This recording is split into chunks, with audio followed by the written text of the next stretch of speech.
गिरिजा, ओ गिरिजा, कहाँ हो? हाँ कौन? अरे मालिनी तुम? आओ आओ बैठो। नागेश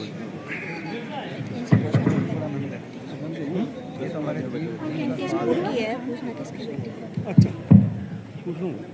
अरे क्या बताऊं गिरिजा, मेरी नौकरानी गाँव गई है। यदि किसी दूसरी महिला को काम के लिए जानती हो तो मेरे घर पर भेज देना। हाँ मालिनी, कल सुबह ही मेरी नौकरानी अपनी बेटी के लिए काम पूछ रही थी। मैं कल सुबह ही उसके साथ बात करूंगी। ठीक है, अब मैं चलती हूँ। अरे चाय तो पीती जाओ। नहीं, मैं घर पर अकेली हूँ और मुझे बहुत काम है। ठीक है।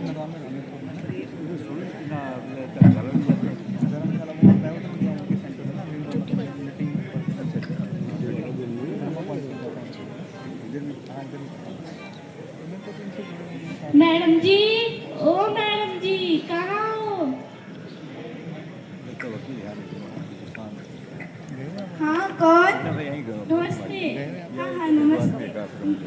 मैं दर्शना हूँ, मैं गिरजा दीदी के घर में काम करती हूँ। अच्छा, कल तुम्हारे बारे में ही बात हो रही थी। आओ अंदर आ जाओ, बैठो। नहीं नहीं, मैं खड़ी ही ठीक हूँ। आप काम के लिए गिरजा दीदी को पूछ रहे थे। कृपया आपसे देखकर मेरी बेटी को अनुग्रहित कीजिए। अरे परंतु यह तो बहुत कम आयु की है, यह क्या काम करेगी? यह तो उसके पढ़ने लिखने और खेलने की आयु है। यह घर का पूरा काम करती थी, परंतु वह परिवार अब विदेश जा चुका है। काम न होने के कारण मैं इसके लिए काम ढूंढ रही थी, जिससे आप जैसों का काम चल पड़े और हम जैसों को धन की प्राप्ति हो सके। अरे परंतु यह तो सभी प्रकार से गलत है। क्या नहीं जानती हो कि शिक्षा तो सभी लड़के और सभी लड़कियों का मौलिक अधिकार है? महोदय जी, हमारे लिए मौलिक अधिकार तो केवल पेट की पूर्ति ही है। इसकी व्यवस्था के लिए मैं दिन में 5-6 घरों का काम करती हूँ। मेरा बीमार पति तो कुछ काम नहीं करता, इसलिए मैं और मेरी बेटी मिलकर परिवार का भरण पोषण करती है। इस महंगाई के जमाने में मूलभूत आवश्यकताओं के लिए धन प्राप्त नहीं होता तो विद्यालय की फीस, वेशभूषा, पुस्तकें इत्यादि खरीदने के लिए धन कहाँ से लाऊंगी? अरे यह तुम्हारा अज्ञान है, क्या नहीं जानती हो? और मैं आप सभी को भी बता दूं कि सन 2009 में सरकार ने सभी लड़के और सभी लड़कियों की शिक्षा के अधिकार की घोषणा की है, जिसके अनुसार 6 वर्ष से लेकर 14 वर्ष के सभी बालक पास के सरकारी विद्यालय में पहुंचकर न केवल निःशुल्क शिक्षा ही प्राप्त करेंगे, बल्कि फ्री ड्रेस, पुस्तकें, मध्याह्न भोजन, छात्रवृत्ति, बैग इत्यादि सभी कुछ प्राप्त करेंगे। ऐसा भी है? हाँ, वास्तव में ऐसा ही है। तो गाँव में रहती हूँ, मेरी बेटी पढ़ने के लिए विद्यालय कैसे जाएगी?